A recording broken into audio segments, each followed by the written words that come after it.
This episode is with Darren McGuinness, another online coach. And in terms of how we met, it's a funny one because we're not school friends, college friends. We only met online through Instagram over the last couple of years. Basically, Darren messaged me, like he was replying to some of my stories and just like supporting me and saying the stuff was interesting and whatever. And I always was like, who's this guy? Like, what's his agenda? I always thought he had some sort of hidden agenda with it because, you know, like this kind of stuff can happen if you go on your own journey and you're getting a bit of a following on whatever else. That kind of stuff can happen. So I was always kind of curious with Darren, like, why was he writing to me? But long story short, he actually literally was just supporting people on the journey that he was on as well, because he knows how much of an effect it can have. And I only asked him maybe 6 months or a year later, like, well, why did you do that? Like, why did you just reach out to me out of the blue and help support me? And he said, you're not a success unless you're helping others become a success. And that's always all I remember with Darren, because I was like, fuck, I need to embody that more in my own life, because I will be shy and, you know, kind of just doing my own thing. But from it happening to me through Darren, it's happened with other people as well. Support me makes a huge difference. Like when you're at the start of your journey and other people start supporting you who are already on the same journey, it's really helpful. Like it really does. Yeah, we go on with that for ages. Look, it's just useful, it's helpful, and all it takes is a simple message from you. So I've started doing that more through Instagram, even in person as well. You know, it's something that really stuck with me from Darren at the very start. So what did we talk about then on the episode? We talked about loads, like starting off. I hadn't chatted to Darren in a good while, so I was telling about my trip in Asia. That's, if you're watching this on YouTube, it looks like I'm in a prison cell. I'm in Tokyo in a hotel room, which isn't far off prison cell. So telling him about Asia and catching up on his Achilles injury as well. So we did rupture his Achilles recently, and he was started telling me about how the progress is going with the rehab. But from there, I listed out a few things, like we talked about CoachPig's origin story, if you don't know about it. You know, all the way through a sports science degree and into working in London and to his coaching career now. So we talked a good bit about his business, his plans for the future with it, talking different business strategies. Then we did go into deeper stuff. So we talked about the passing of Darren's dad last year. Obviously very sensitive topic, but I had asked Darren, like we'd arranged the podcast and we had to cancel it a few different times for different things, but I'd said, look, do you want to go there, or will we just skip that completely? And he's like, no, look, let's talk about it, because he's learned a few different things from it and he's happy to share them. So we do go through kind of how he's feeling now a year later, and, you know, just talking about it in general. And then he did go through some kind of insights and things he learned about himself through that unfortunate passing. And we go through lots of other stuff, Jiu-Jitsu, competition mindset, and much more. So if that's sounding good, we'll get started on it now, go straight into the conversation, and I'll see you out the other side and give you the list of the wisdom and insights that I took from that. When was the last time we chatted and not over message, like in person? It's been a while, hey. Even like even after fucking we were away in Lisbon, like probably didn't talk that fucking much since then. That's been a good while ago now. The last year has just been fucking mad. It's been really fast and then really slow at the same time. I've been fucked. I was fucked there for about 2 weeks with a stomach infection. I wasn't able to eat anything. I was literally sipping flat 7-Up as my sole source of calories. My stomach was fucked and not ideal when you're trying to get your Achilles back. I lost weight. Yeah, snapped the Achilles. I totally forgot about the fucking injury. Fuck. Jesus Christ. Yeah, flying. I was out of the boot there 2 weeks ago. I still have it there. I haven't needed to use it, but there, like if I have a real long walk, or have to be on my feet the whole day, just there in case I need it. But out of the crutch, back walking, not like a fucking idiot. I have a bit of a proper gait coming back again, and I'm back doing body weight lunges and fucking shit like that, and umpteen calf raises and all sorts of ranges and fucking everything. But we're coming along. How long is it now? Since the injury, like what time? I think it'll be 3 months next week. 3 months next week. And when's the timeline kind of for back to Jiu-Jitsu or whatever? Is another 3 plus anyway? Is it probably? if we're going, we'll base it against Kobe's return to the NBA after he tore his Achilles. He came back in about 6 months. So, huh? When I did my fucking bad injury, I based mine off Tony Ferguson's recovery. Right. So why not? So I obviously would have a lot less demands on the Achilles when I return to jiu-jitsu than playing basketball. But getting back to playing a bit of recreational basketball is something I want to do because I fucking love doing it, especially coming into the warmer months now, getting it and doing a wee bit. But timeline, I'd be hoping to be back doing jiu-jitsu basically full on before the Kobe timeline of 6 months and 7 days or whatever the fuck he got back in. But it'll be a case where it'll be progress based, not time based. You know what I mean? Like, especially with like the Achilles tendon, from what I've read and what fucking Sean O'Hanlon, who's helped me with the recovery, is saying he's like, timelines, they don't really help you that much, you know, in terms of something like this, because some people could be back walking in 3 months like I am, or it could be 4, 5, 6 months for them to be back walking any sort of level. It does depend a lot on how consistent you are with the rehab. Like I've been doing probably an hour a day, like the like just even simple things, just like going through my eversion, inversion, dorsiflexion, plantar flexion, be doing hips of it a day. But coming along, it's good. I'm back driving my own car now this week, whereas before I was having to use the mother's yoke because it's automatic, and sure, I can't be using her car the whole time and getting lifts here and there. So it's good to be getting back a bit of freedom. I know you're a big man for freedom. So it's good to be back to that point. Good for the head. good, Jesus, yeah. Like that's any injury where you can't walk is just a pain. Actually, because of the Muay Thai here, I could lift up my dirty foot now and show you the bottom of it. Like there's 2 parts on my foot at the bottom. I was only getting slightly worried there 2 hours ago. It's like starting to get infected. It's completely skint. And so I haven't even told you any of this. Like I signed up for 10 privates. And I would do one and then have like a 2-day gap and do another, and I get the recovery and stuff because I'm not used to that kind of training. But this week, I'm leaving on Sunday to Tokyo, so I have to do them all. So I did 4 in a row, and like it was already skint before the first one. So I literally, you know, see, like I wouldn't usually do this, but just the fact that I'm, you know, and when I'm going to be back in Asia and Tiger Muay Thai, so like that's my trade-off. That look, do this kind of slightly stupid thing. So I basically trained on like skint feet, and it's, now I can't really walk properly. You know, back to even there, I was like hobbling around. And like, we'll forever be Icarus, We'll forever be Icarus. We'll always have to fly close to the sun by. Yeah. That's the line for me where, because people, you know, I think I was talking about this to someone recently. There's a line between not settling and being a fucking idiot, and I like to tightrope walk across that line. You know, yes. For my clients and stuff, I tell them to go way back before that. But I thought about it a lot. I'm happy to go up that line. So yeah. So Tokyo's next up then for you. That'll be a fucking cool trip. And I'm actually reading a book at the moment, Ikigai. Don't know if you've heard of it. Ikigai. Trying to get better at pronouncing the word. About like, you know, the way to live your life with more meaning and all like that. It's a pretty good book. But I'd be very interested to go to Japan in general. Just it's an interesting culture, and I am a fucking massive fan of samurai, the culture and history. I'm a fucking history nerd anyway, but samurai shit used to fascinate me when I was younger. So I'm very, very jealous, you bastard. Yeah, it's going to be cool. Like it's expensive as fuck, which is a separate thing. But I'm staying for 2.5 weeks. We'll see after that. But that's what I want to do. I want to see different temples and the culture and everything else. I love it as well. Like what you talked about there, I do want about that for ages. The Ikigai. I'm making a lifestyle design university thing now, and I have a section of like how to live the happy life, and there's like 10 points. One of them is the Ikigai, and I came across that years ago. It makes so much fucking sense. It's what are you good at? What can you get paid for? What does the world need? And all, you know, all that comes together. And I'm like, fucking Japanese had life.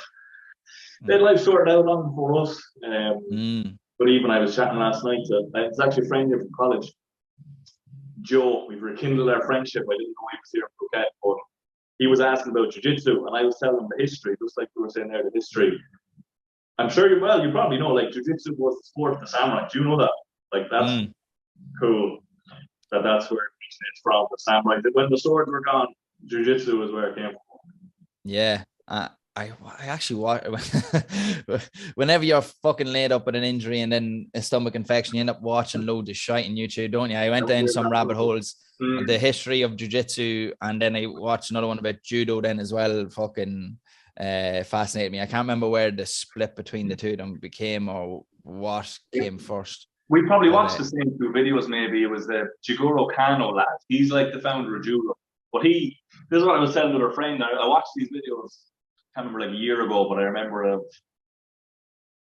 so the samurai class in feudal Japan and blah blah blah, and then that broke down. The samurai were useless. Imagine that, like you're the most skillful warriors in the world. Now you're out like a bull. Probably taking Sure. What good's a fucking sword when you have guns? That as well.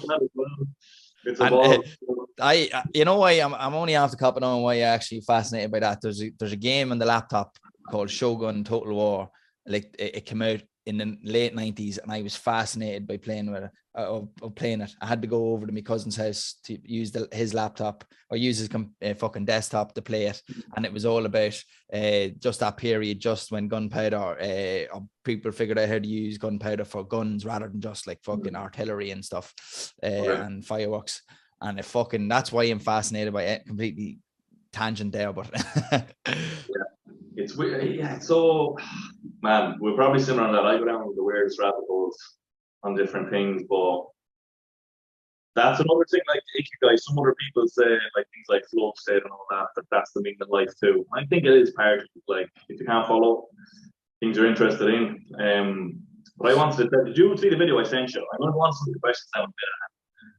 Put the focus on you and not me talking shite. But did you see the video of the knockout last night? I was at a first Muay Thai event last night. It was fucking cool. We were literally ringside. I got sweat in my face about 4 times from the fighters on the ropes. Like, did you see the knockout or the recovery? I missed that fucking knockout. I thought for a second he was going to be okay, and then you could see the legs caving from under him. Like, there was a few weird things now about the event last night. One of them was, like, maybe it's part of the culture too, I don't know. Everything happens so quick. If a lad gets knocked out, the guy gets the hand up, you've won. Your man is shipped off, and the next fight is on within like a minute. Now, it's only a local show, but, you know, like, even with that guy there, I was like, is he okay? Like, is he dying? And then they announced him as the winner. The camera was on him. And then he was doing, you know, the walk around the ring, and your man was carried off. It's like, Jesus Christ. Your man's only coming too, and the next boy's coming into the ring. It was mad. And that was the elbow as well. Because the other weird thing was, I've done the 10 Muay Thai privates and the elbows and the knees and all this. Most of the fighters were just kicking. There was barely any, first few fights, there was barely any punches. So it was all, you know, the little teep thing at the start, and then bang, and all this, and then there was barely any elbows. I think in 2 fights there was elbows, and it was the elbows you cracked them. And I was like, why is that? They're too risky. You go too close that you might get cracked with an elbow yourself, or what? Because I don't know. That's probably, I would imagine that, and it's something to put me off actually watching lots of Thai boxing. There was a channel on one of those dodgy boxes that used to be in the pub, in the El Boys pub, and I used to just be bored stiff and be like, fuck, I'll just throw on the fight channel. I just got sick of watching Thai boxing after a while, because it's just a lot of teeps, a lot of leg kicks. And like, fair enough, like, it's 2 things I would not want to take off any human being is a teep to the chest or a fucking leg kick off a Thai boxer. Like, I'd rather get punched in the face probably by a boxer than get teeped right into the fucking solar plexus, or get leg kicked into the chunky part of the leg, because they're vicious. They're the fucking, probably you need to be conditioned to take them. But when you're watching Thai boxing, it is like, especially if it's Thai people that's doing it, it's fucking all kicks. But if you like local ones here, like Irish people doing it, tends to be more punching. It used to be good crack watching that fight channel where they'd have like a European against a Thai, and the Thai boy would just be throwing kicks and your man would be fucked. The European boy trying to throw thumps, he'll fucking get a shin to the jaw. But like, that's kind of how it was. Like, the most aggressive, like, entertaining fight was the 2 women. 2 women were baiting each other. But you kind of see that in the UFC even. Like, sometimes the women on the undercards, like, their fights are literally crazy from the very start. Like, but generally, I just wanted to get that off my chest. I was pumped from watching. Like, have you been to any events? I've been to the UFC London once, and that's my second fighting event, I think.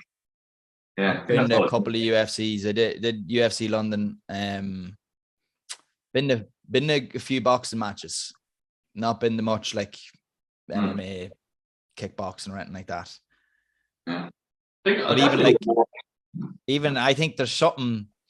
Martial art events are mad. Like even jiu-jitsu competitions is a mad environment to be in sometimes. Like you just be looking around you, like there's hundreds of people here who could potentially kill somebody. My last jiu-jitsu competition now was ages ago. Paddy Houlihan was there. So I remember just walking around waiting for my fight, and I walked by Paddy Houlihan, and I was like, "What? But sure, he has his own school. That's why he was there." Yeah. He does fairly about a lot of them. The boys have been in the UFC, and you're like a foot taller, and you're like, sure, I'd have him. Take him. Grant, I'm going to start diving into some of these questions here. First one starting off, I suppose we've been friends for how long? A couple of years. I still don't know the full origin story in detail. Now, maybe you've told me the shorter version. Maybe there's not too much to add on to that. But anyway, the CoachPig. Yeah, tell me more about that, the CoachPig, where that came from. What age were you when that came up, and whatever you want to say about it. Yeah, so like I've been called Pig by friends and acquaintances for a fair few years now, well before the coach was added on to the front. That was more like a marketing ploy after being called Pig for years. I said I may as well fucking use it to me benefit. But Pig, reason why I was called Pig, as you know, and anybody who's listening who is Irish, we're very kind to each other as friends. You know, we wouldn't like slagging or poking fun at each other. So when I was younger, I would have been a little bit fatter than I am now, and kind of when I started going gym and training and eating better and all, I got a little bit leaner and got into. I was the gym fella out of my kind of group. And the lads thought it'd be good crack to start calling me Pig, like just to sneer me, but like to be like, doesn't matter how much weight you lift, you're still fat. Like, you know, that sort of a joke. Like this was at a time whenever I was like probably had me the most abs that I ever had. So like it was like just poking fun. And it was also as well to do with the amount of food that I would have been known to consume, particularly after a night out.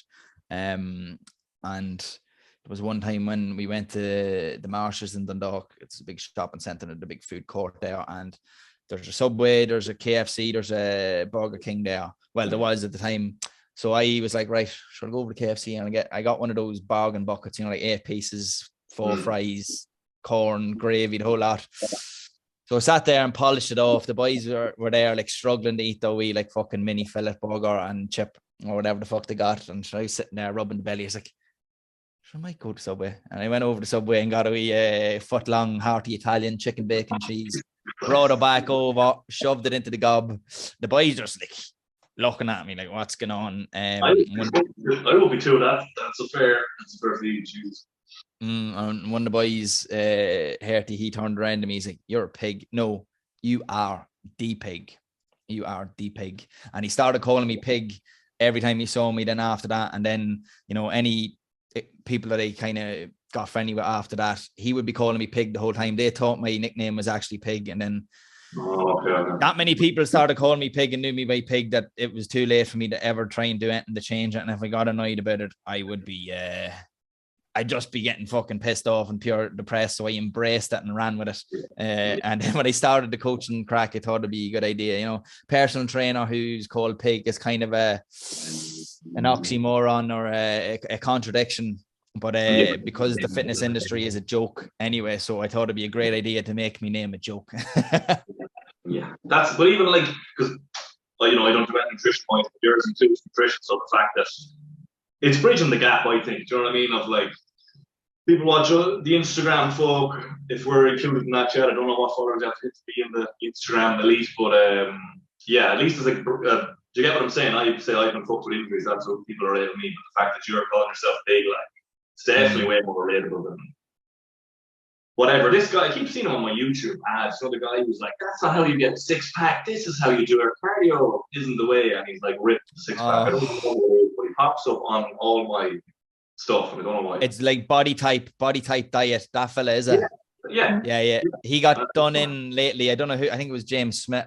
Found out that he had made a fake Joe Rogan podcast. Like in one of his ads, he was sitting down. Yeah. And I was like, what podcast is this? Yeah, he faked himself. It looked like he was being on the Joe Rogan podcast, but like not a word of him being on the podcast because he's a fucking fraud. But yeah, he's been at it years, man, years. Them fucking YouTube ads. No, it's honest. But like, I want to continue from there because there's parts of your story that I wouldn't know. So like, yeah, so sports science tree. That's something like down here.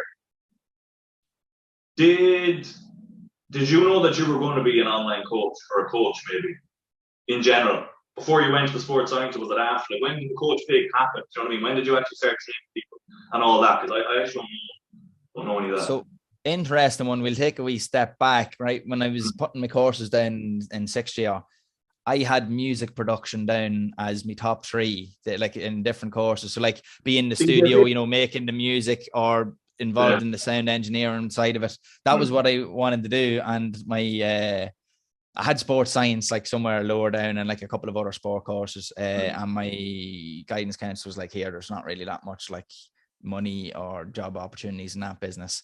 Blah blah. Maybe go for sport. You play rugby, blah, all this stuff. So I went for sports science, but with the intention that I was going to maybe get into physio because that's what I kind of thought I wanted to get into. And then after doing sports science for about, I'd say 2 months, I was like, fuck this. I don't want to be a physio. I really enjoying the coaching element and learning more about exercise and nutrition, because like sports science is such a broad kind of course, like broad enough in first year to make us do chemistry, physics and fucking all that shit. Now that I hated, but the nutrition side of it, the psychology side of it, the coaching side of it, even the data analysis, performance analysis, that sort of stuff I really thought was cool. And it kind of gave me a different lens to look at. And I was like, right, no, I want to train athletes. So athletes is where I wanted to work with, like, you know, strength and conditioning, working with sports teams. It was kind of like first to third year, I was like, no. At first to third year, I was like, right, I'd love to do strength and conditioning. But even when I was younger, I would have loved to go over to America and coach in the college. Like, I loved American football. It was probably my favorite sport kind of from about 14 onwards. And I was like, I'd love to coach an American football team. I played that much Madden that I knew every fucking play. Like, I knew the formations, where the linemen should go when they're blocking for passes, and like way too much information that a 14-year-old who's never played American football should know. Like, I got too deep into it. But I was like, I'd love to coach in America because I just loved the whole atmosphere and look around college sports in America. But then obviously when I started doing sports science, I was like, right, maybe I can actually do that and do maybe strength and conditioning, because I'm not going to get a job as an American football coach realistically. So that was kind of where the wheels was turning. And I was like, right, strength and conditioning, someday maybe jet off to America, get into that. But I started working with GA teams from when I was in second year, just kind of, you know, helping out, you know, maybe S&C coaches that were already working with them. I'd go and like just give them a hand and volunteer with them, just trying to learn more. Started off with the local club, Knockbridge, which I'm now the head strength and conditioning coach for. And started working with individual athletes, kind of sending emails. Oh, it wouldn't take money for it. Like, I was like in college, I was like, here, any of me mates or anybody I knew that was into training, we'd be chatting and they'd be like, oh, would you make me up a program, whatever? Because I would have been doing good enough training myself at the time compared to like what 18 or 19 year olds would have been doing. So I started online coaching basically at that age, but didn't know it was online coaching. I was just like writing stuff in a Word document in a program with like loads of explanations, way too much explanations, and sending it across to boys. Like, some boys was out in Australia that I used to be friendly with that were playing football over there, and they're like, here, make me up a program. So that's kind of how I got into the online coaching side of things. It was mostly for athletes that I wanted to work with. And then I was kind of doing that all the way through until I was about 22. And in the middle of that, my dad bought a pub I started helping them run it. I then decided to move to London, and I was working at my uncle's pub over there, still doing a bit of online coaching, but I hadn't done like just full training as my sole job. I was like, I'd started helping a few cousins and friends that were more non-athletes, helping them with weight loss and just getting toned and all that. And I said, I actually wouldn't mind helping, regular folk, just improve their health and get a little bit more healthier and better habits and all that jazz. So I started kind of getting into that, and it's like, right, fuck it. I'm going to go full time into personal training and then do this online crack, see if I can get a bit of money doing it instead of just sending programs for free. So did the courses, worked in the gym, got into the PT over there in London. It's fucking hard game to get into like PT. But learned the trade, walking around gym floor, talking shite to people to try and get them to sign up, which is the most disgusting thing to do, trying to sell yourself to. I think that's great, but like I did George Floor sales before my 9 to 5 ones. Everything else is easier from there. Like it won't get harder than that. You know what I mean? So I think that's what I think of. Like it's good to have the shit intro to it, because everything else from there is easier. Oh, it was so much easier. Like those days where I do not want to go into this gym at all. Just like I was surprised. You'd be surprised to hear I was quite shy up until maybe after that period where I was kind of forced to get out of my shell. But I fucking hated shell it. Is nowhere to be seen since. The shell is nowhere to be seen since. No. The shell is gone. But yeah, working with general pop people from then onwards, kind of got lucky enough to get into an injury clinic then. So place where it had physios, osteopaths. It was mostly osteopaths there, and I was involved in running strength and conditioning classes, strength classes, mobility classes. But then my main gig would have been personal training, and I would say there probably would have been an 80-20 split. 80% of people who had some form of illness or injury, that training would probably need to be fairly adapted compared to like a general population person. It was usually always done in conjunction with the treatment they were getting from a physio or an osteopath. And like I'd be kind of sitting down and come up with the plan with them. And it's fucking very good just for getting the better knowledge of movement, injury, the body in general, and learn from different practitioners. And then the other 20% would have been just, your usual people wanting to get stronger, tone up, get healthier. But that there, I'd say, was probably the biggest turning point for me with me training, and I went ham with the online then from then on. But yeah, I think that I don't think we're missing anything in the origin story. There's a few other wee things between here and there, but I'd say that's probably where you probably didn't hear before. Yeah, I think that's all the kind of gaps filled, because I remember from there you were telling me all the stuff about London. Maybe when I was at your house that time, I don't know. But what was I going to say? Yeah, first of all, sounds like you were an online coach before it was cool. Anyway, I didn't just jump on the bandwagon. Ages. Cool. Yeah, so I finished college 2016. So I've technically been online coaching since about 2014. 14. So nine years. Veteran of the online training space, CoachPig. I'm still here.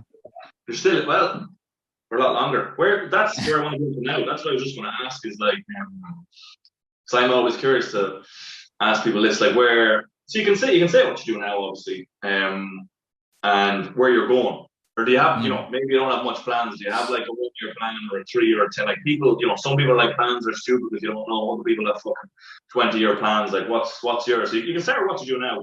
Tell us that. So what I do now, I would say at the moment, I'm probably at a 60-40 split with in-person work being the 60 and online being the 40. That's kind of changed throughout the years. COVID obviously affected that and put me fully online at one stage. But at the moment, I help people bring their body, their mind, the performance to like a higher level. That's kind of the way I would describe what I do. And the type of people I work with range from GA athletes. I train teams as well. At the moment, I'm only with one team, St. Bride's. I take them for strength and conditioning sessions every week. take the warm-ups in games, cool downs, help them with their nutrition and all the things that contribute to performance outside of actual training. But I also run a ladies lifting club here not here, up in Crossmaglen in South Armagh. I'm just on the border between Louth and Armagh, so Crossmaglen's only 10 minutes down the road. But I've ran that for a year and a half now. It's small group training, strength focused, but it's a little bit more than just the classes and the training. I've kind of tried to make a community out of it, and I run webinars on different aspects of health, fitness, nutrition. I bring in people who know more in areas than maybe I do, to do master classes. I had yourself on to talk about it, injury and pain. Yeah. I had you on to speak about pain and injuries. I've had my friend Orla Swan, the health hun, to come in and do a gut health masterclass. I've had people coming in and doing pelvic floor masterclasses. Now, this is mostly for the female side of things. I'm just trying to provide something different to what people don't usually get when they sign up for coaching or training, kind of making it a bit more holistic. Now, that alongside online coaching would be my main gig. So I'm reckon that I am on the spectrum of having ADHD, and it makes sense why I like having so many different outlets in terms of work. I get fucking bogged down if I'm just doing the same thing all the time. So it would be a kind of three-pronged attack to have my ladies lifting club, train my GA team, and then online coaching. It's just one-to-one coaching, and that would be a mix of BJJ athletes, GA athletes, people who want to get more toned, feel more confident in themselves, and kind of fit all the good habits that people like us help people incorporate, but without making life a fucking misery, because as you know, I'm all about that crack, and I'm all about a little bit of piggery every now and then as well. Very important, very important. Well, I think I'm the exact same with you there. I'm probably on the OCD spectrum somewhere. Did we ever talk about that? I remember watching the Andrew Huberman podcast, and he has, I won't go into it now. I don't have OCD, he doesn't either, but there's like a similar thing to it, and it made so much sense. I remember watching that, and it's basically, you can get very obsessive with things you're interested in, but the OCD is actually different. That's kind of like, I need to go back and lock the door 14 times, or the house is going to blow up, or someone is going to die, and that, that's crippling tough stuff. Like, but this is more so just once you find a kind of spark, like you go tunnel vision very easily. And then it made sense, like it's these people tend to be more successful in their field or whatever because they just completely go tunnel vision and stuff. And that definitely happened with me with the mobility and stuff. So there's kind of good and bad to it though. But why I'm kind of saying that is because what you said there of like, you have a kind of three-pronged approach and you don't just want to do the one thing. That's literally where I was in the last year, where I've like, whatever, I have a coach all the time across whatever body mindset, like different things, but some of the mentors, like even last year was like, I should go ham on the physical freedom, stick in that because I've loads of results there and that has loads of momentum and all. I'm already following sparks to like lifestyle design and all this other stuff that I love, and I'm kind of getting bored of that at certain stages, like not with clients, but let's just say researching all the time, whatever. And then, made loads more money doing that. Like I know basically if I could follow that path, the physical freedom program is already built and I could go ham with that and make way more money. But I want to go mental freedom and lifestyle design and have the three pillars like you. And it makes so much more sense because I think this is even a part in the lifestyle design program for people who want it similar. I think you have to have your own internal compass of what the end goal is. Because I followed all them through to the end, and I'm like, let's say I did 8, like at one stage I was doing 8 or 9 hours work a day on the physical freedom stuff because there's loads of outbounding to get more clients, which gives you more money, etc. But then I'm like, way more money, working way more hours. That's another version of a 9 to 5 that I got out of. Do you know what I mean? I'm like, I want to work the less hours on stuff I'm interested in across the plane, even if the money's a bit lower, but that's the life that I want. That's my vision. Now, yours could be different, everyone else could be different. But you know what I'm saying? Because I only had that moment last year when I was with the mentor, because part of me was like, is this just me kind of bitching out of the work. But I knew it wasn't that. You know, like I've worked hard in different jobs, as I said, door-to-door sales and all that kind of stuff. But is that what you feel of it? Because that's what I feel. That's my branching out tree. It's like my vision at the end is doing stuff I enjoy every day, not being forced to push a certain program more than I wanted for the money. You know. I'd love to say that I intentionally came out with this three-pronged approach of what I'd like my business to be, but a bit of it is intentions. You know, like I don't set long 10-year plans or 5-year plans. Yeah.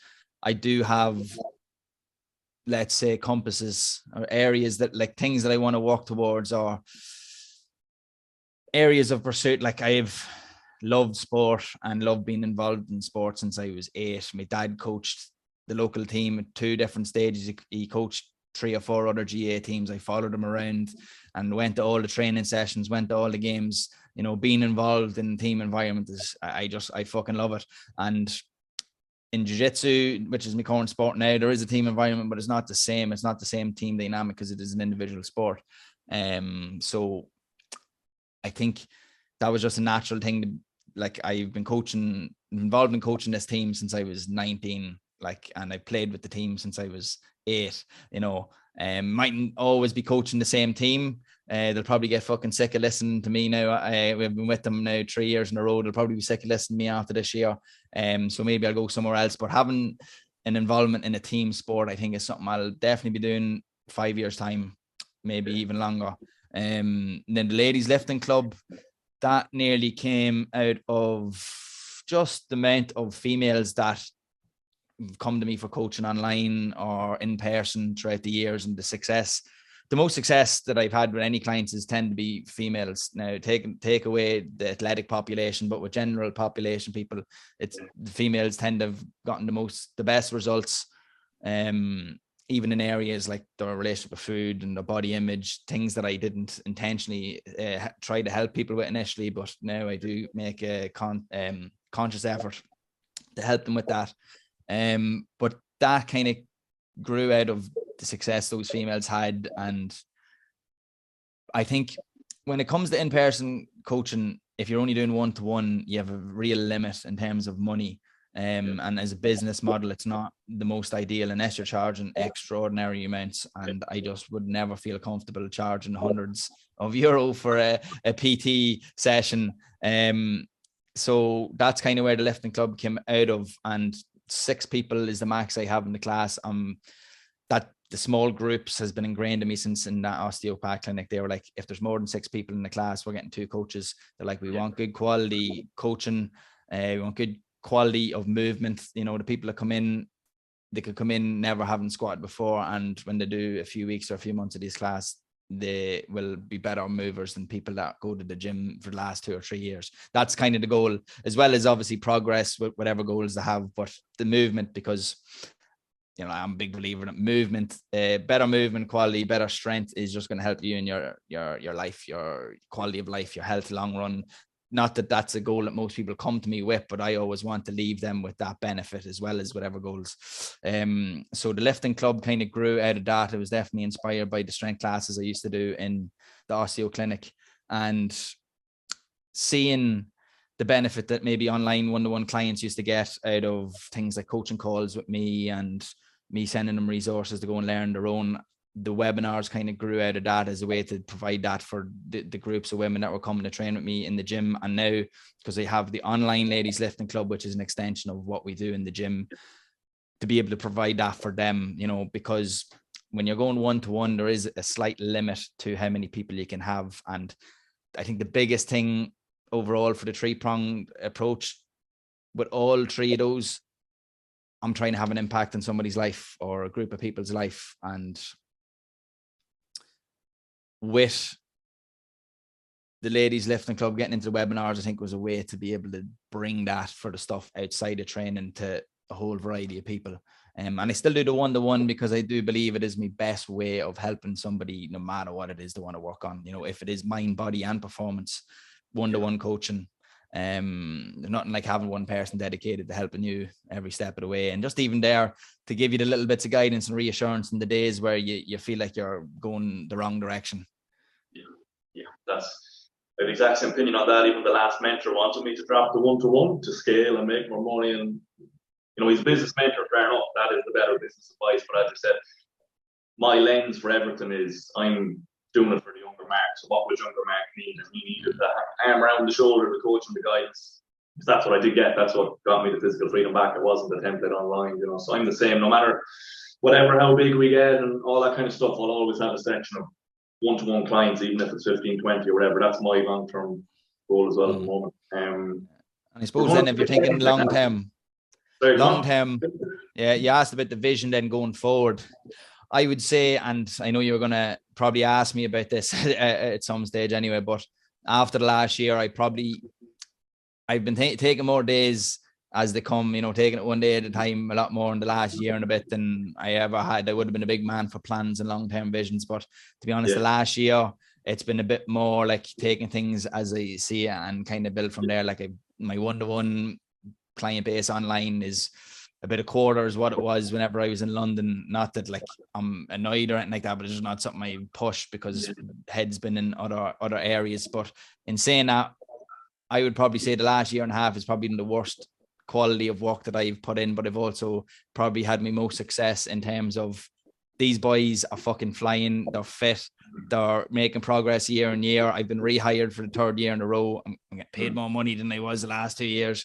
The ladies lifting club has fucking exceeded expectations. I have 6 classes a week. There's a girl that's doing the lifting club that's trained to be a PT. I'm probably going to bring her in to do more classes because the demand is there and we're expanding it online. So I think the long-term vision would be I'm going to build the ladies lifting club up to a point where it's a 5 day a week of classes. There's hopefully hundreds of members on the online program and we're able to provide a holistic health service to hundreds of women who just want to get stronger, healthier, feel good in themselves, feel confident in themselves. And hopefully I'll have a few championship medals for a few GA teams as well. Because look, when you're working with sport, yes, the S&C coach only can have a certain amount of impact, but it'd be nice to have a few medals whenever I'm finished with the old S&C. Yeah, I'm the best of both worlds. That's cool. And even when I listen to that podcast every week, but when I listened to maybe 2 weeks ago, they said they're glad they did these type of podcasts because now in 1 year, 2 years, 3 years, 5 years, 10 years, we can look back and see what our vision was now. Do you know what I mean? And see where we are then as well. So they're like, we're going to do one of these every year to see how it goes. Maybe we should as well, actually. I don't know. Maybe we should. For yours, every year, 2 years, whatever. Just kind of see how it goes and how we were back. You mentioned my podcast actually as well. Like that's funny because that would have been a bigger part of the puzzle maybe if we had done this podcast a year and a half ago. But going to get back into it soon. That'll be a part of the plan as well. And I think actually I'm missing a big part of what the focus is. Like when I set up higher training, I didn't want it to just be about me or just about training. It's a little bit bigger than that, and I kind of wanted to make the podcast an extension of it.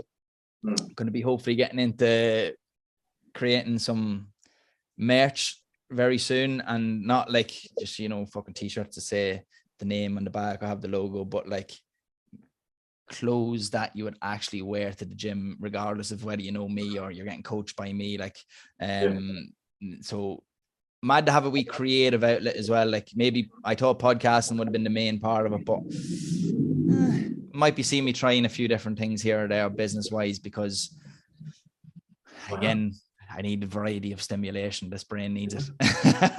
Big clothing line. You'll go first and then you'll tell me the mistakes and what to do. But I was like, I definitely want some sort of merch at some stage. Like you see, even Tom Merrick and all these other guys that have like their branded stuff or whatever. So yeah, but sure, look, they're always in a good way. There's always something to do with the podcast. There's all like so much stuff to do, so you kind of have to just be trade-offs with everything basically and pick it from there. Exactly. You can only do so much at once. That's why not too pressured with the podcast, not too pressured with the merch. I'm doing what I'm doing, and we'll come to that bridge whenever. From there. Look, we might as well go to that now. I was going to segue somewhere else, but we might as well just go here now. So yeah, about the father. So people, I guess, who don't know, Jesus, Darren's dad died last year, which obviously is horrible. So I'd asked him before, Jesus, yeah, so just so everyone knows, I'd asked Darren before that he wants to talk a little bit about this, because I don't know. Did you? Did you? Did you? You just throw me under the bus here. No, I'm joking. Jesus Christ. I would cringe, like, I honestly couldn't do that as a person. I'd be cringing inside if I fucking force someone up. But, so, I'm a very curious person. And basically, the whole point of the podcast is trying to get wisdom and insights from people, from things that I'm doing, but then also from things that I haven't experienced or haven't done. So obviously, I haven't experienced something like that. I wish I wouldn't have to, but that's going to happen to me at some stage too. So, like, I'm not really going to ask getting too specific from it. So, look, I suppose from the background, it's roughly a year ago, because me and you actually, because me and you went. So me and Darren actually went to Albufeira, wasn't it? Albufeira, and then we tipped on down to Lisbon for a wee gander, eating fucking pastel de natas. Yeah, Jesus. So it was just the two of us. Now, look, actually, I never said this to you. I actually wasn't going to go at all. Only that event happened, and then I was like, I'm obviously going to go now. Fucking hell, like I'm not going to pull out, because I'd actually fucked up my knee. That was it. It's come back now. Yeah, I fucked up my knee and I couldn't walk. So at least I gave you a bit of humor anyway, because I still remember coming off the plane and you pissed and laughing at me. Whenever you put this video up, right, or whenever you put this podcast up, I have a couple of videos of you from that trip, of you hobbling around, walking downstairs and such. You have to put them up. Yeah, I remember coming off the plane, you recorded me, and I was in a bad mood now. I was pissed off, but look, it's a year later now, or even more. So I'll kind of let you say what you want to say. But the two kind of questions I just thought, like 10 minutes before the podcast, I was like, well, how are you now first? So look, kind of how are you now after the whole year? And then the second thing was just, was it what you thought it would be?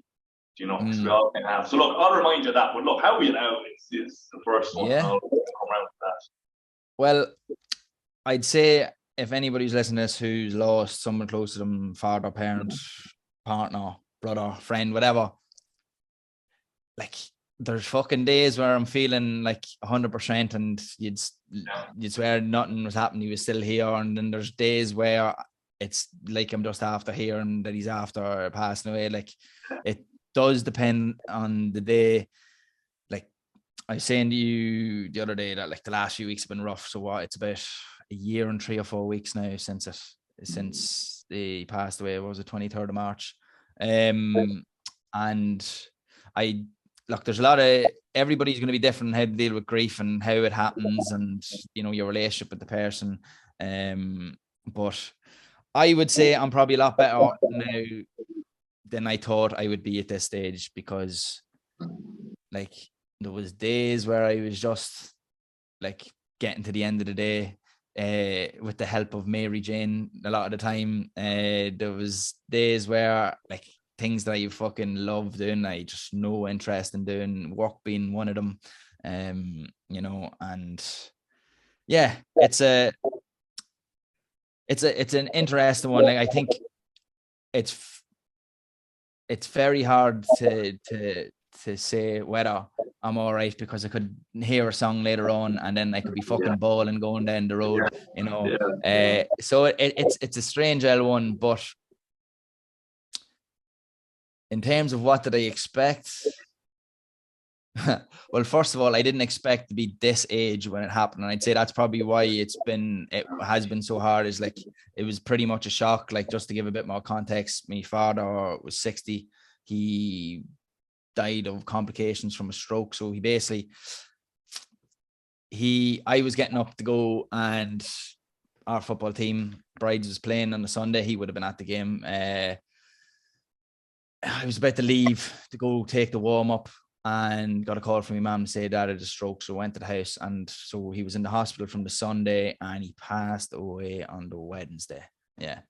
So pretty fucking quick, you know. And the week before was Paddy's Day. Dad ran a pub. I was in walking with him on the Friday, giving him a little hand in the pub, drinking pints after work with him, having the best of crack. And then 2 days later, he's in the hospital, and I never got to speak to him again, you know. So in terms of the circumstances, it was quite sudden, you know. That whole week feels like I like some days it's running through my head and I feel like I have PTSD from it. And then other times then I can't even remember what happened the whole week, you know. So there's probably a certain part of it my brain has just like put up walls and defenses. That's probably the days when I feel good. And then when the walls are coming down a little bit, that's probably the days where I'm feeling a little bit more down on myself. And, you know, but I tell you what, man, I do not know what I would have done in the last year without jiu-jitsu. And I know I've seen videos of people be like, jiu-jitsu saved my life, blah, blah, blah, all like that. My dad's funeral was on the Saturday. I was in rolling on the Monday. And if I didn't have that, I don't know what I would have done, because there was days where the only thing I wanted to do in the day was jiu-jitsu. When I got home, sitting on the couch smoking joints, I no ambition to do anything.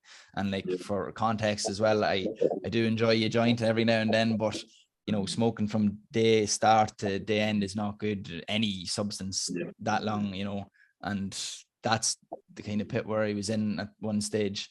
You know, it's every day is definitely harder than the days that were before he died. So in terms of how am I, I'm never going to be the same as I was before. I'm a different person now because of it, you know, and I think that's probably going to happen to everybody. Well, everybody's going to lose their parents. That's just a fact. But I think you're just going to be a different person afterwards. That's just the way it is. Like, you know, you have to learn to live without knowing that person's going to be there to fucking, if your car gets stuck on the side of the road, they'll be there to come and dig you out of a hole, or God forbid you fucking go broke, they'll be there to take you under the wing. We're like, all right, there's a few quid to get your spuds. You know, you don't have that, you know, not that it's all about those things, but it's like, it's your fucking dad or it's your mother, you know, it's a big rock that you would have in your life. But I'm going to stop rambling now.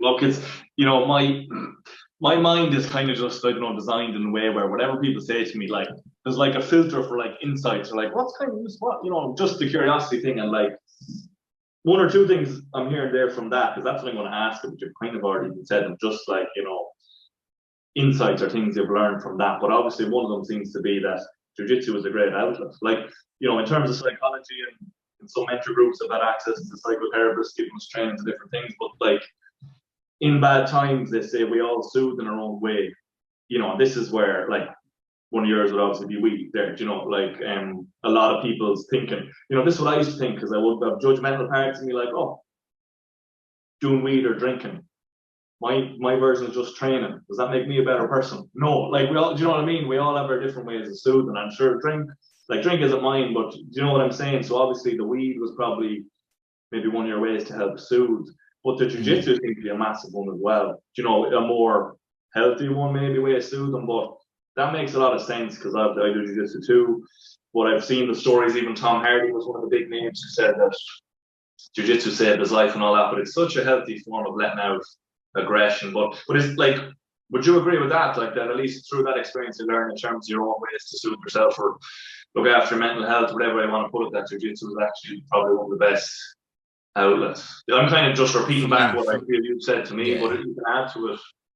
I reckon it's very individual, but I do think people need to have an outlet for anger. And not that you're going around shouting or you're trying to hurt people in jiu-jitsu, but it's an aggressive sport. And the two lads I was rolling with that morning, one's a brown belt. Well, the other one's a black belt now, but he was brown at the time. They were like, McGuinness and another fella, Julian. He's a fucker for wrist locks. He didn't wrist lock me that day. They were like, I don't think I felt your roll as like intensely or non-stop as you were. Like, I was just fighting out of positions. I sat in the mat afterwards.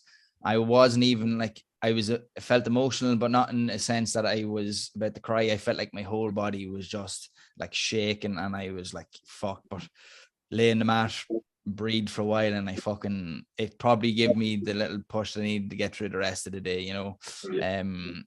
Now, am I an angrier person probably after my father dying? Yes. Do I need to probably go to therapy and talk to somebody? Yes. Those things still need to be done on top of the physical things that can help you.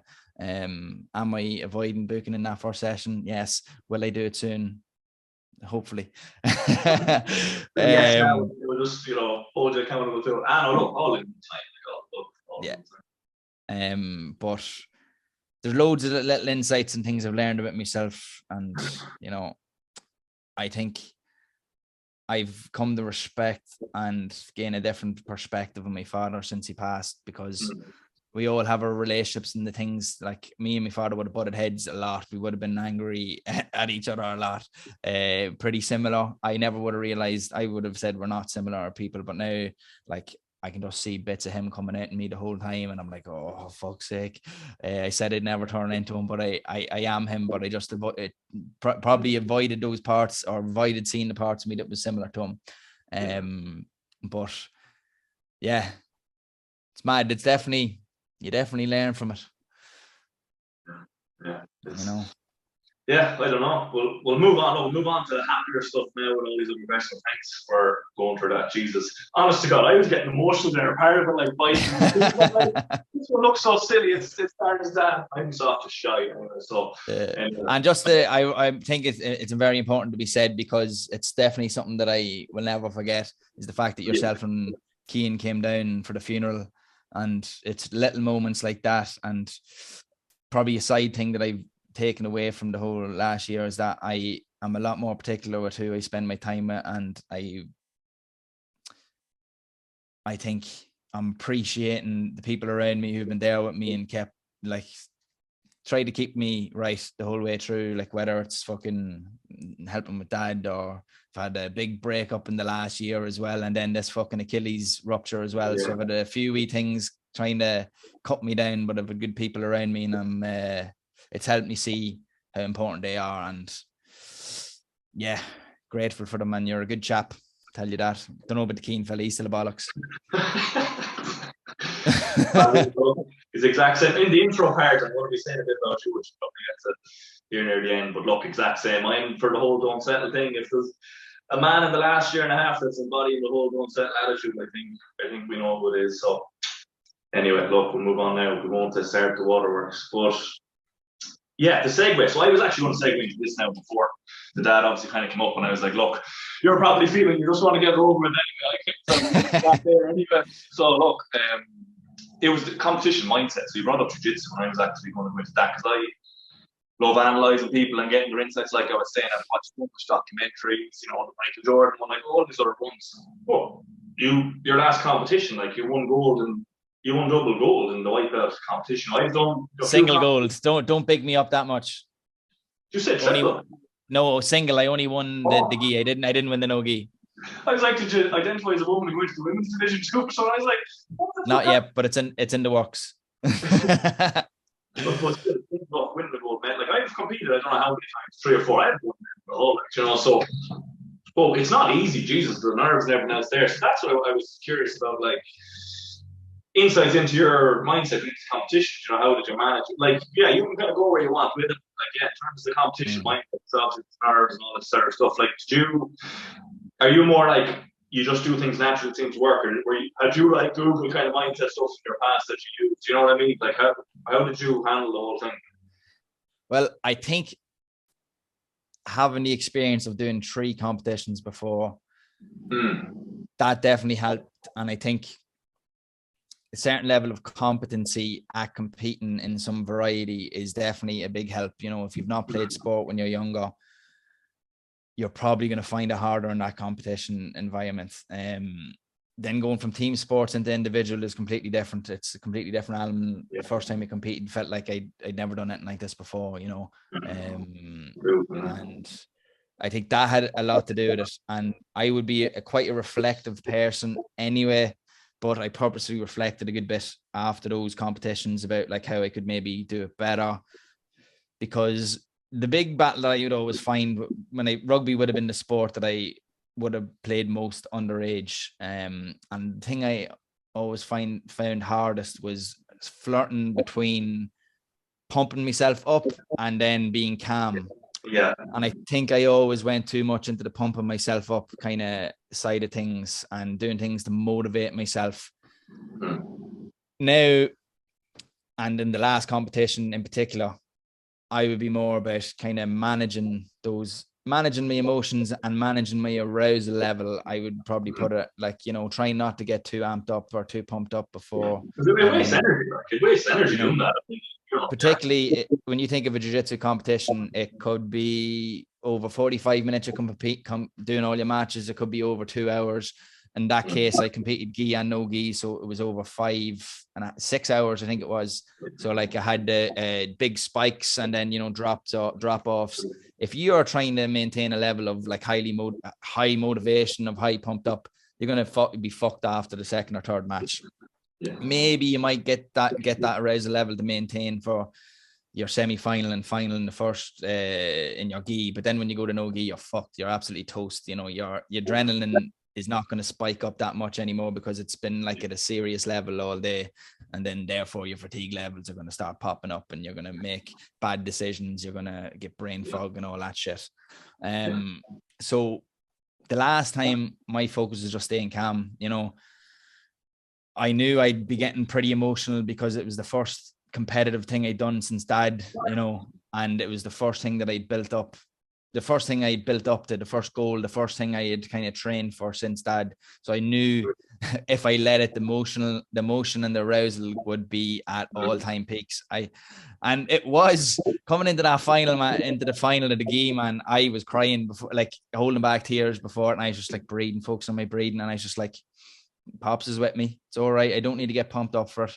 I was like, he's here and I'm going to put on a show for him. Like the whole time coming into it, I was like, I'm going to put on a show for him. That's just like, I'm just going to put on for a show for him. And the reason why that was important, like I only got into jiu-jitsu because I loved the UFC. And the only reason I loved the UFC was because every Sunday, me and dad used to watch UFC. We used to sit on the couch, watch UFC for hours. And the funniest part of it is that he hated all the grappling, fucking rolling around the floor, like writing.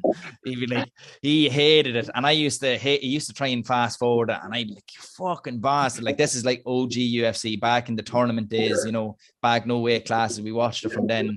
So like, that was always something that we did together. And the fucker never got to watch me compete. I don't even know if he would have went there anyway, because he fucking hated all that rolling around and fucking grappling. But in my head, I was like, just put on a show, you know, and I just focusing on my breathing, relaxing, you know.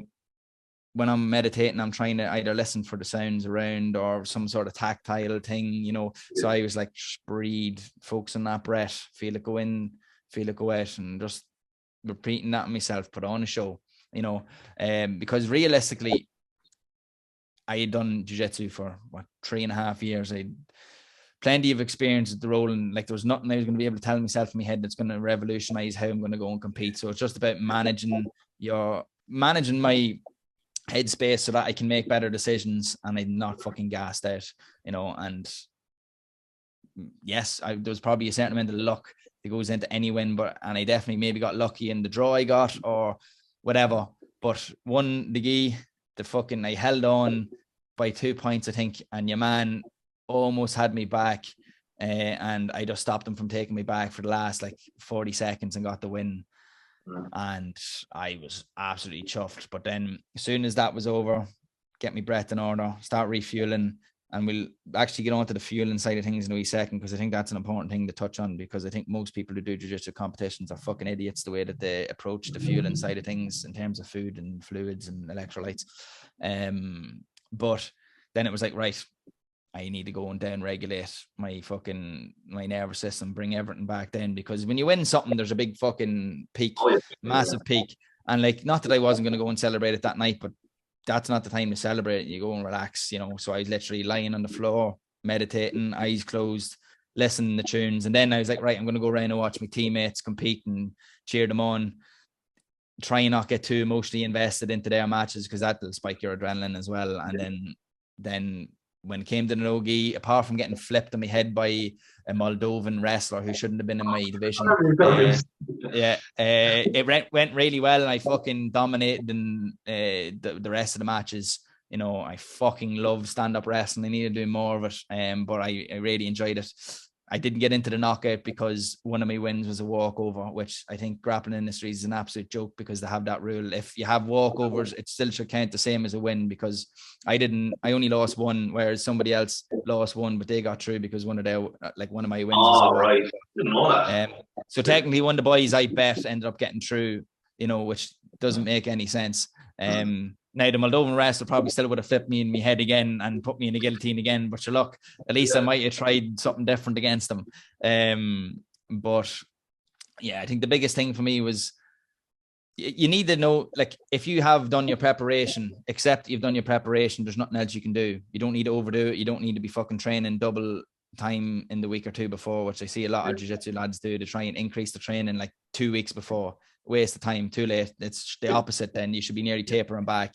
Keeping the intensity, you need to still keep, like, you want to be training fucking hard and hard rounds the week of you going doing the competition, but not that many, you know. And then just managing your headspace and your arousal then on the day, you know. Getting pumped up is overrated, you know. And then on the fueling front, you know, I made sure that I was underweight like 2 or 3 days before, you know, so I'm not fucking having to cut weight or not eat food for a few days before, or skull coffees into me, which I've done competitions where I've drank coffee and water and had no food for 2 days before, you know, and you're walking around like a zombie at the competition. I've done all right, but like, you're not in the right headspace to be competing. I know sometimes people like put yourself in a bad spot so that you have to like really get tough mentally, but like a lie with no food or whatever, the lie will come out. Yeah. But then, you know, making sure I carb load in the days before, because if you're competing for a few hours, that's a long time to be using up energy. So carb loading, and then having plenty of sugary electrolyte filled drinks and easy to digest sugars and stuff to top up in between, you know. Finding the balance is hard. Everybody's quite individual on that front, but just making sure that you're fueled in the days before and then have wee bits there. And then get your big curry that night. I actually got a curry chip, no, a 3-in-1 inside of a fucking spring roll. That's what I had that night, and I would definitely recommend it. 3-in-1 inside of a spring roll. Yeah, I don't know what to call it. I can't remember what to call it, but it was fucking immense. So I can try that. But what? I won't go into it now. We're already over an hour, which is mad. Oh, fuck. What was I going to say? The nutrition bit, man. Well, first, any of my competitions I did it all wrong. I didn't train properly for it. I admit that to myself now. Like, I just trained as normal. I didn't do anything competition-wise at all. And then, like, first round. Even I remember my first competition where long story short, I was so close to getting a medal and I should have, I fucked it up. First fight, just about won at a triangle. That's the most fucked I've ever been in my whole entire life. It was absolutely horrible. Fucking horrible. And I still remember, I think in the second fight, look, I want to skip on from, but I can't remember what happened, but basically for the third or fourth playoff fight, I think it was, I sat in the back and missed it on purpose. Do you know? Even that's good for people now. Think, oh, it didn't settle. He ran up Trent Marathon. He must be the man. I've quit fucking so many times, you know, on different things, like, but I still remember that. Like, that was actually what got me started in the card. You know, all these bad, painful moments teach you a big lesson. But that was my rule there. I didn't go extra cardio. I never gone road bike once. I never gone to that place. I went to it once in the fucking competition. I'm fucked, like, you know, that first time when you're absolutely knackered. The whole fatigue makes the coward most men. But sorry, the thing I wanted to say was on the fuel. Because over here, with the Muay Thai lessons, there was one session I went in, I got orange juice beforehand and a coffee, and I was well rested. Man, I did all the rounds and was flying it. And the other days where I don't really, as you know, I don't really care much about nutrition, blah, blah, blah.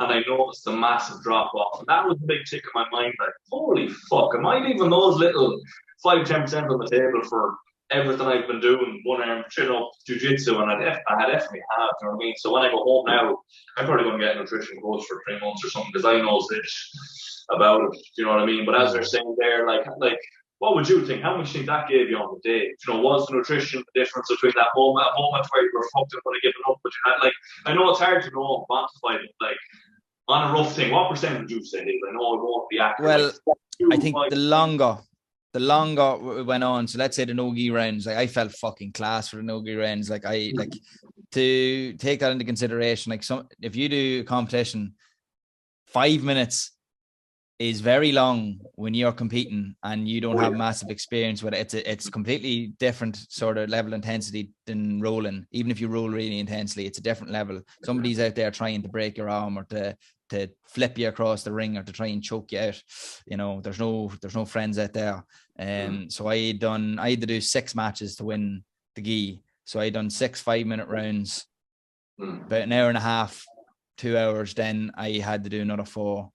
It ended up being 3 5-minute rounds. You know, and in those I felt fucking like class, and I could feel the people against was wavering massively, and that was a big advantage. So I would say in the no-gi rounds, probably when you take into consideration they were wavering where I wasn't, you know, you're talking maybe it could be a 10 or 20% advantage, you know, versus, you know, not being fueled. But it is hard to distinguish whether or not that's because of the amount of training that I've been doing beforehand, you know, the level of confidence I had at just competing in general. You know, but it's hard to put there. Like in terms of the earlier rounds, it probably didn't make that much of a difference, you know, like the no-gi round, maybe coming up to the final, it might have given me an extra little bit. But the fueling in between definitely was part of the reason as well why I was fucking good for that no-gi. It wasn't just the carb loading coming up to it. It was definitely, you know, I was getting jellies into me, getting me Lucozade Sport with extra salt into it, you know, and that's something people leave out as well. The electrolytes is fucking, you lose some sweat when you're rolling, even more so when you're wearing the gi, so you need to get them electrolytes back into you. No, that makes sense. I think, so I thought, look, I'm away from jiu-jitsu now with 2 knees, but if I do go back to compete, I said to myself, I'm going to do everything right. You know, I'm going to get a nutrition coach. It's not like for any competitions, I haven't trained competition rounds first. I haven't put weight right there. I just walk in on the day, I just do it. And like part of that is definitely like, you know, you've excuses then when you don't do great because I didn't really train as well. And, you know, I was trying to do business and all, but like if I go back, I definitely do it right.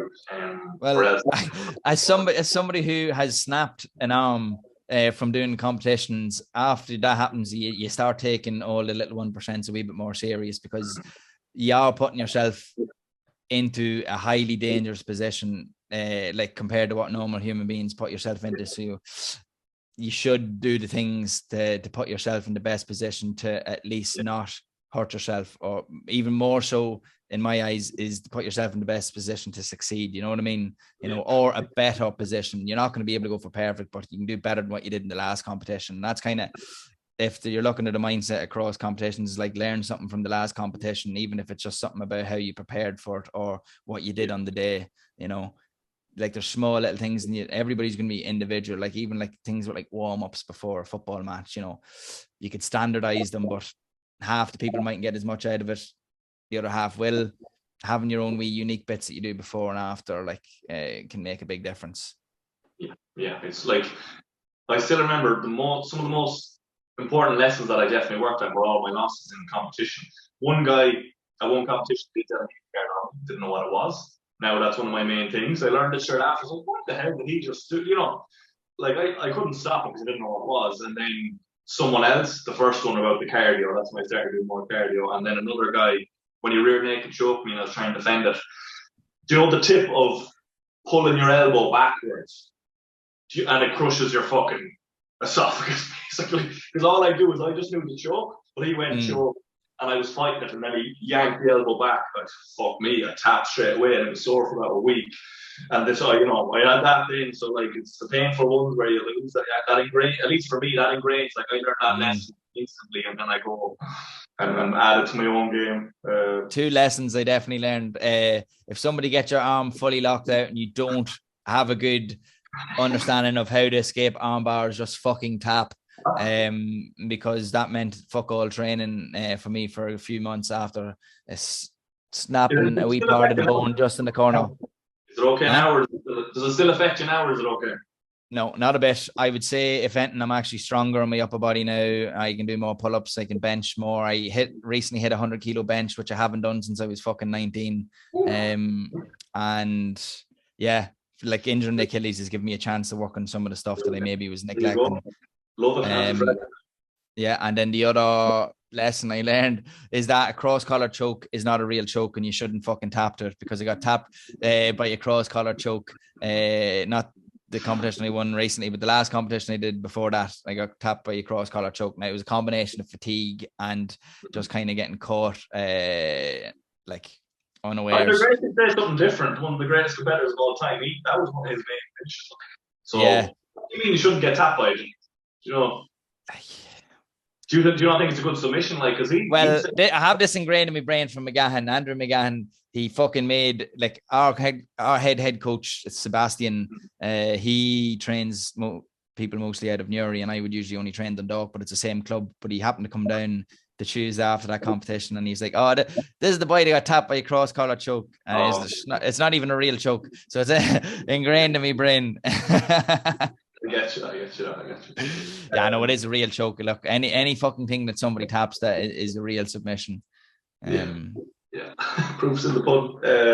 Right, I think maybe we'll go one more topic. What are we at now? Because look, we'll go maybe to an hour 20, hour and a half, and we're kind of 1 hour now. So, so the last topic I wanted to ask Dane, this is something you taught me, whether you remember it or not. I think I actually said it on your podcast, but okay, so I'll tell you a bit of story for the context. This is kind of funny. So it's how I know Darren. I only know Darren because he reached out to me on Instagram, responded to my stories. I can't even remember now what she said. I might actually scroll back someday to see, but whatever. Supporting me. You could, supporting my stories and just chatting to me and saying, whatever, this is cool, and just chatting to me, getting to know me. And I always thought in the back of my head is like, what's this fucker want from me? This is the truth. Like, I think we said it probably before, but I was like, yeah, this is weird, and we were kind of chatting, and he's giving me advice or whatever, and we're chatting and getting on well, but like, I always just was like, what's his angle here? Like, what's his play? So I don't know if you had that before now, but I've had a few examples of that. Would say, people kind of clinging on to someone who's trying to do something. Would say, and I was always like, yeah, what's his fucking angle? Like, I don't know who you are, like, and it just never came. And then I was just kind of like, oh, well, Darren's obviously fucking sound lad. Like, and I remember, I think, I'd asked you about that, and then you said, you're only a success if you're making others a success. Do you remember that line? Like, and that line fucking stuck with me, because I thought about that for a while, then I was like, there is no agenda here. Like, he believes what he said. Look, I value integrity and all these other things, but you literally reached out to me just because you're trying to help me be a success with no hidden agenda of your own, like, and that fucking stuck with me from there, because I'm the same where I do try to help people, but I'm actually pretty shy and introverted in my own life outside of all this, and I wouldn't really reach out to people on Instagram or comment on their stuff or even heart the stories. Do you know what I mean? It sounds a bit silly, but you know yourself when you put up a vulnerable story and you get 3 hearts on it from randomers, and you're like, fuck, okay, cool, so this stuff is landed and it's useful, and it's a small thing, but it really helps. And I do that a lot more now because you and the wisdom you gave to me there. So thanks for that, first of all. And second of all, like, how did that come into your life? Where did that start? Did you come out of the womb with that? Like, was there a point in your life where someone did that for you? Or how did you become like that, where you're like, I need to help others be a success for me to be a success? Just seen an Instagram quote and went with it. No,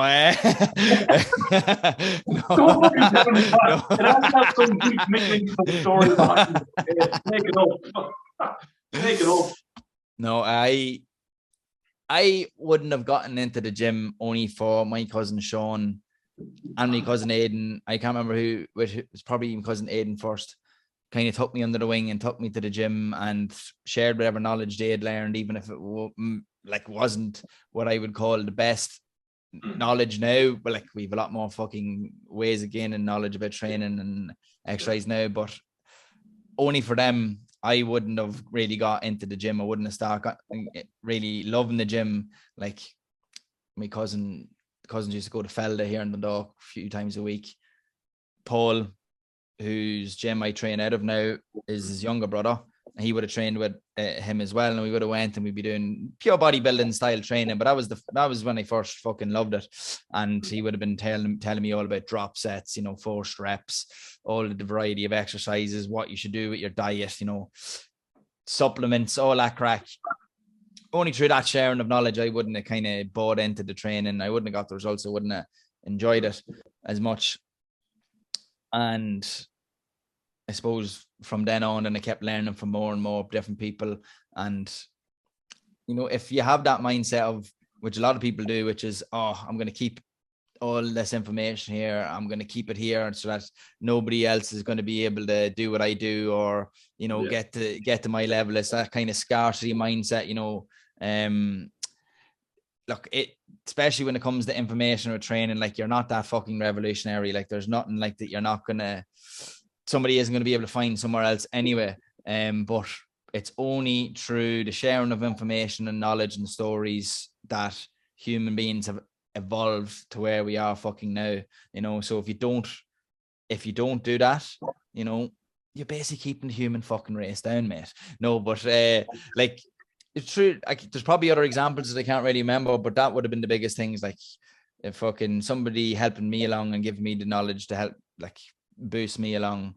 And then there was people on Instagram and other coaches and stuff that probably would have done the same for me, and I would have been like, what the fuck's, why they think, telling me I'm doing a good job? Like, that video was shite or whatever. But like, those little wee boosts every now and then, or like people I did podcasts with giving me wee tips about content, and, you know, so like, I probably did see that quote or hear somebody saying that there, and I kind of encapsulated my mindset about it, you know. But like, share that information. Like, you're not helping anybody by gatekeeping information.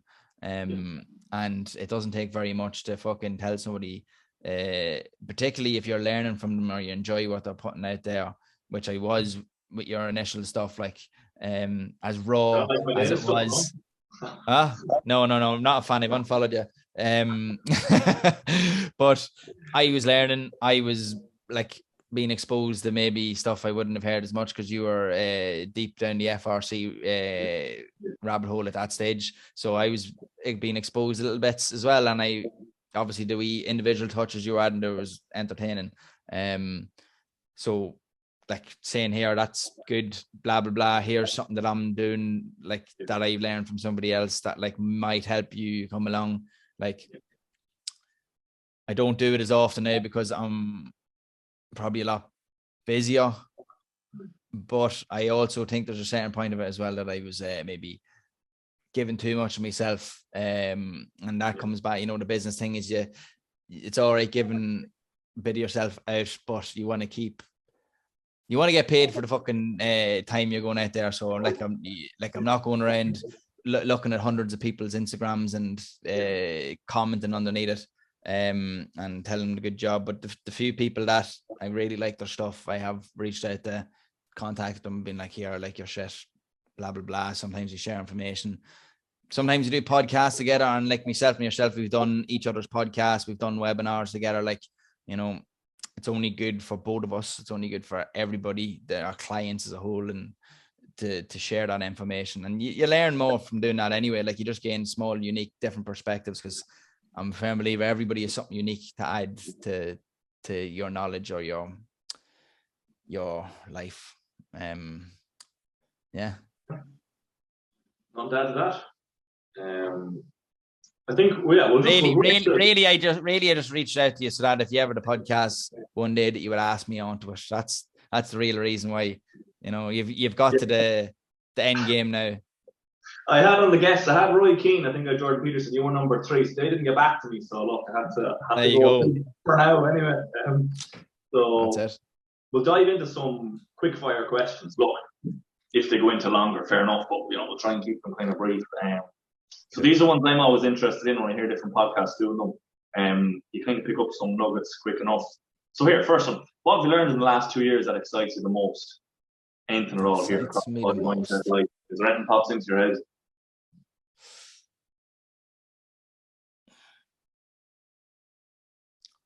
What have we learned? Doesn't have to be groundbreaking now, but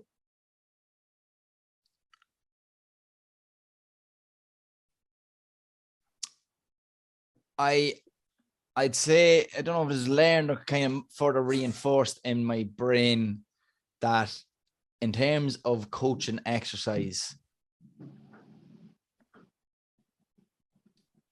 being able to create an environment or situation that forces the person to kind of come up with their own solutions is probably a better idea than giving rigid instructions. You know, whether that's like, you know, most of your coaching being through cues. Now, most of my coaching is, you know, kind of, I'll put people in a situation where they only have a few options to go for, and they're the options I want them to go for in terms of movements. So like whether that's putting somebody into a split stance rather than a double leg variation of a squat or a fucking lunge, or not a lunge, or a deadlift or Romanian deadlift. Or when it comes to athletes, you know, and we're training jumps, you know, getting them to start with their chest on the floor, do a little like kind of burpee up and then jump, you know, because you're going to get them starting from a lower jump position rather than just being like, here, jump, try and get lower before you spring back up and you jump. You know, it's just kind of a different, I suppose it's an egg before the chicken kind of a thing. And if you're not a coach, it probably doesn't make any sense to you, but it makes sense. Like the whole constraints thing is like how you can do different. Yeah, constraints. Yeah, that whole, there's loads of kind of models. I get what you're saying. I've definitely come across that and went through that a bit as well. Yeah, no, it's good because if it's coaches watching, if they don't know what we're talking about, they're going to Google it. If they do know, they might look into it a bit more. Like, and the reason why I find that, because like, yes, you can find a load of ways to say something to somebody or to show somebody something, but sometimes that still does not get what you need out of it. But if you put somebody in an environment or a situation that they've no options other than do that, boom, you're making your job a lot easier for yourself, and you're saving a lot of confusion for the person you're coaching. Yeah, 100%. Cool. So, well, here's a kind of more vulnerable one. Cool. In terms of vulnerability, you've done all that now for the episode anyway. So look, you don't. Do you want to get me? Do you want me to get me tits out? I'll get out my current nipple now if you start doing that. Yeah. So, as a weakness you try to hide in your life, what first thing pops into your head when you hear that? Well, I know. Last year, my biggest weakness has definitely been my relationship with smoking. And it definitely would have been something I would have hid to most people, but I'm trying to be a bit more honest and open about it now, because it's only going to help me, but it's also, it might spark a few conversations with people who are in a similar boat, ATM, and can't see a way out of it. Yeah. So that's probably a big thing. Great. And then, yes, I love these kind of ones. Look, I love kind of principles of progress. You know, Miyamoto Musashi's quote, like, if you know the way broadly, you'll see it in all things. That's my coin of that is follow the results. I just like, you know, like I did with the mobility at the very start. Healthcare wasn't working, just try and follow the results and see what works. And then I learned things like playing the long game, chasing small gains. I thought they were principles for mobility. And then through reading Musashi and different things, I'm like, wait a minute, they're principles of progress for life, not just fucking mobility. So I love that kind of big picture principles of progress, you could call it. So what would you have any of those, like when you think of your own life, you know, maybe of them consciously, or maybe now they're kind of more subconscious and you're just kind of thinking of, but do you have any principles of progress for life that you want to share, or that you like, or whatever?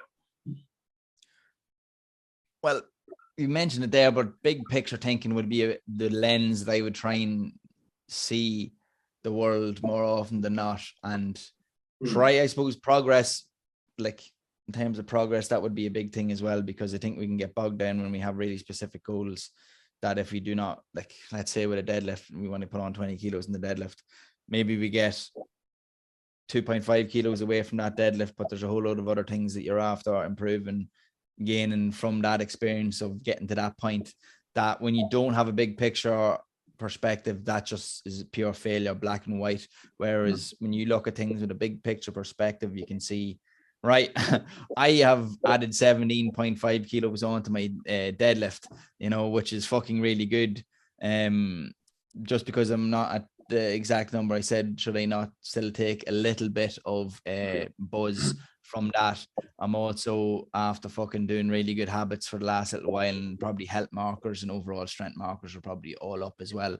So I think when it comes to perspective, I think having a big picture approach is important, because it's just taking a zoomed out approach. You know, we get so sucked into our very singular, like bogged down perspective, that when you take a zoomed out approach, look at the big picture, when it comes to progress, it's probably going to have you feeling a lot better about yourself, but not in such a way that you're not going to keep striving towards that thing that you're working towards. I think that's something people get wrong sometimes, and they think, sure, if you're just thinking about the big picture and you don't care if you reach the goal. No, I'm still pissed off, but after that little period of being pissed off, you accept it, learn from it, and realize that fucking you've done really good. Like maybe if you didn't do the work that you said you were going to do. If there's things that you can improve upon, then now let's improve upon that. So I'd say the overall principle for me when it comes to progress is that I would be like big picture, and I try and do that with training life. I try and instill that into clients. If you go into my Instagram bio, you'll see big picture thinking written there, and it's actually a little side project that I'm going to be running is a webinar series on big picture thinking. And yeah, might have to get you in to discuss. Man, I'll get another bad injury just to say, look, I'm going to take a big picture of this one and document it again if you want. I'll break my leg, maybe. Or my arm. I haven't broken arm yet. I might break my right arm for it. Well, perfect example, right? If I fucking, and you know what, and another element that I'm going to say is part of big picture thinking, and it was only for the conversation I had with Keane O'Brien and chatting to yourself in the WhatsApp group. It's like if the thing that you're working towards is taken away from you and you cannot no longer go for it, there's no point in fucking banging your head and crying about it for too long. Maybe you have a little cry. You need to pivot, you know. And the perfect example is when I ruptured this Achilles, everything that I wanted to work towards, work, life, training, all out the window. All out the window, like in my head, like all out the window. Like I can't coach in person, I can't train, can't do jiu-jitsu, can't even fucking drive, you know. But after the little whinge and the little cry and being in the doldrums, realize there's fucking plenty that you can do. And the bench press was one, you know, I can bench press no bother now. I had to do Larson press, you know, with your legs straight, not actually pushing at the floor. You can adapt it, you can pivot, you can change your goals. But that's a big picture way of thinking about it. You have to be able to have the ability to zoom out in order to make that pivot, you know. Yeah. That's I named that principle. Can't do what you want, do what you can. That's one I cling to all the time. That's exactly what you're saying there. Like, it's a great, because we've all been the other side where, you know, as I say to people, like, this is literally what I say when I'm with clients and they're injured or whatever. It's like, we can't wait till Tuesday and Thursday, 7 p.m. and sit down and be like, this is when I do jiu-jitsu, and just think about jiu-jitsu for an hour. And, you know, you need to fill that space with something else, like, you know, something you couldn't have done because you didn't have the time, but now you have an extra few hours a week, you know, use that for something else. Or do if like jiu-jitsu is a good example, because I've been going to jiu-jitsu and watching them drill. Yeah, like, that's and visualizing it, and then I'll hop in and do like 3 or 4 rounds in my boot. And like I'm just playing off my back. I can't follow anybody up. I can't do half the stuff. I can just like not get submitted. Like that's literally what I'm doing now. I can't do things the way I want it or to the level I want it, but I can still do it in some way. Yeah. So I think there's infinite variations, isn't there? Like if you know that I can't do what to do, I can. If you just throw that to people, they'll go, you know, as you said there, there's infinite like variations of ways to do it. So yeah, definitely agree with that. Right, 2 or 3 more here. What advice would you give to younger Darren? I suppose I haven't been specific there.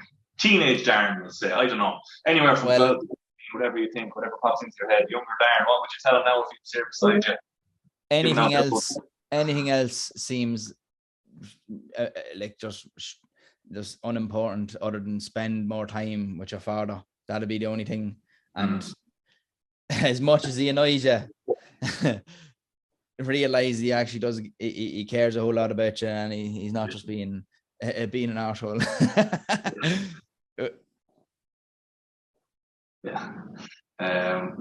Actually, that's kind of silly one to ask. That was one of the pretty obvious answer.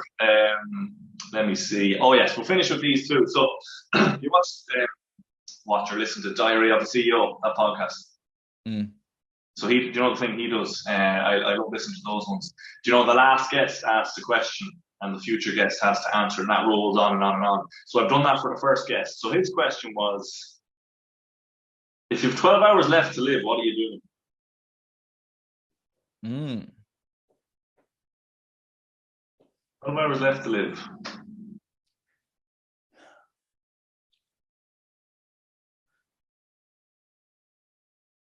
Well, I'm probably going to kick it off with the last rounds of jiu-jitsu that I'll ever do. Make sure that all the people that I really like rolling with are there. Invite all my mates around, have a barbecue, drink, have the crack. Nothing else needs to be done more than that. You know, because at the end of the day, am I going to go and coach the class before then? Yeah, I love coaching, but I don't love it as much as I like spending time with the people I care about. Now, I might invite some clients as well.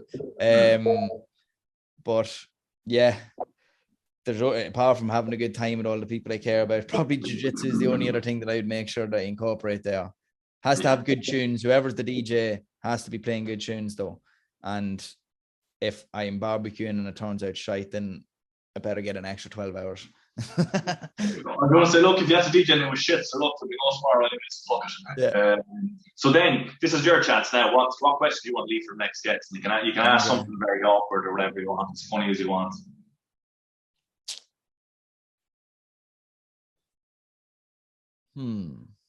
This is a good one.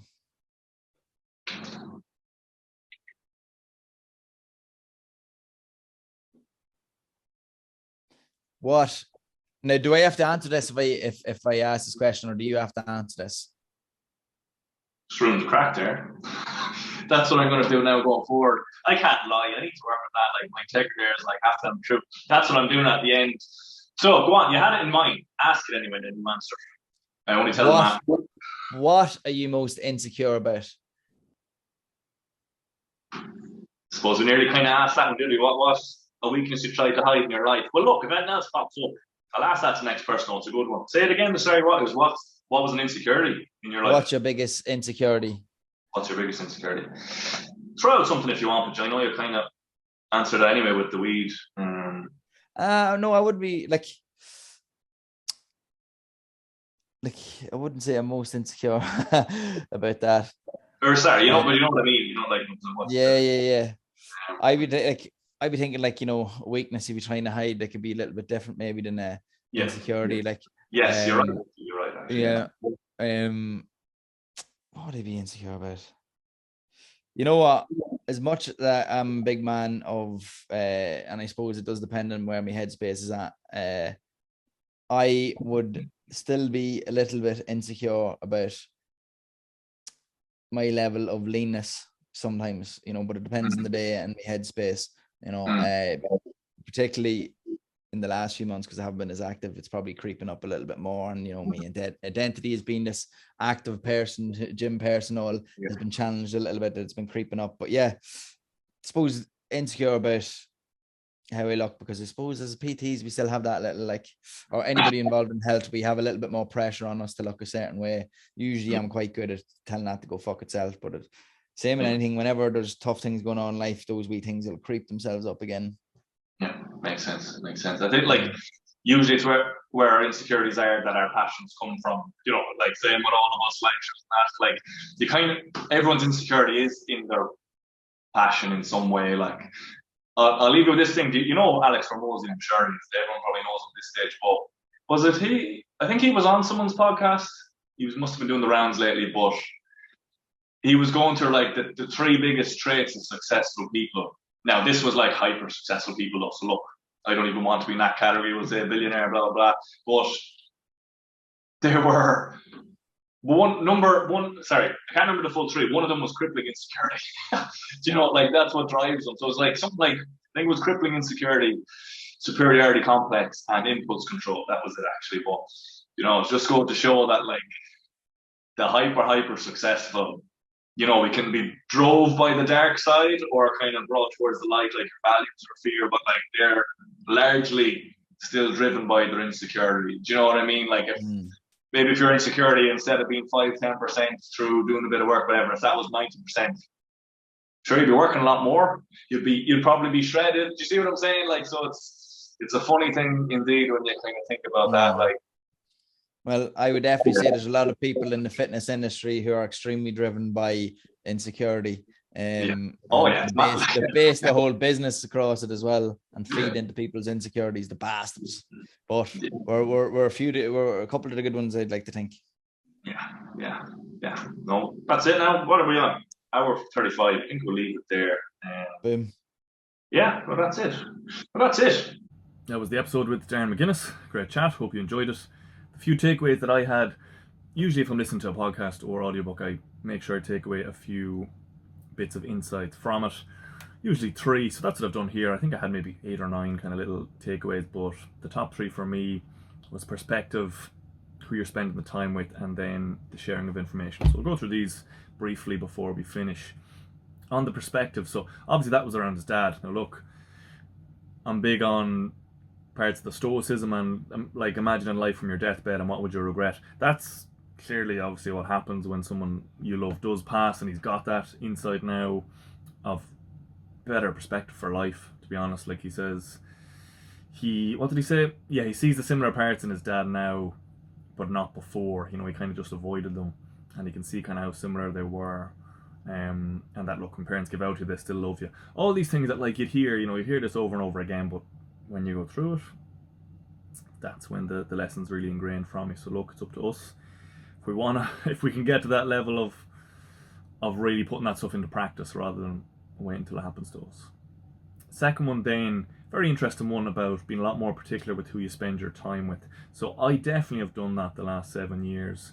But Darren, that's another one coming from the passing of his dad, where he realizes the time is very important. You know, you can only spend it with certain people, and obviously to spend it with the people that you want and the ones that are lifting you up and, you know, that you're getting on well with, etc. So I think that's a good lesson that everyone needs to take away. Yeah, just be more selfish with your time. And look, it's not saying like neglect your family or anything like, you know, it's a spectrum. Don't take anything I'm saying to the extremes, but yeah, I definitely would recommend that, even to younger Mark. It's just like be more particular with your time and who you're spending it with. You know, we only have this one life.